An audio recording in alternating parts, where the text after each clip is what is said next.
प्रत्येक पॅरेंटच्यात एक इच्छा असते, माझ्या मुलीने किंवा मुलाने एखादं एज्युकेशन करावं, डॉक्टर व्हावं किंवा पोलीस व्हावं. नाहीतर काही ना काही जॉब वगैरे काही ना काही तर करावं.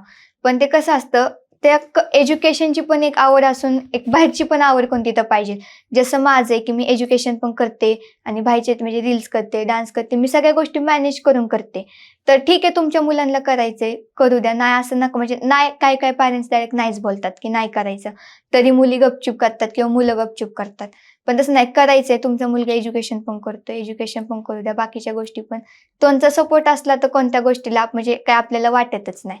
आणि कसं असतं, वाटतं बाबा वाटतं थोडं, की लोकं काय बोलतील किंवा रिलेटिव्हज काय बोलतील. त्यांचा बघण्याचा दृष्टिकोन वेगळा असतो. म्हणजे ते कधी बी फेस करतात रिलेटिव्हज, तर मोस्टली काही खरं काही नाही, सगळं ते खोटंच करतात. बरोबर. फक्त माझं एकच म्हणणं आहे, की करायचं काही नाही. लोकांचा जो दृष्टिकोन आहे ना बघण्याचा, तो फक्त बदलला पाहिजे.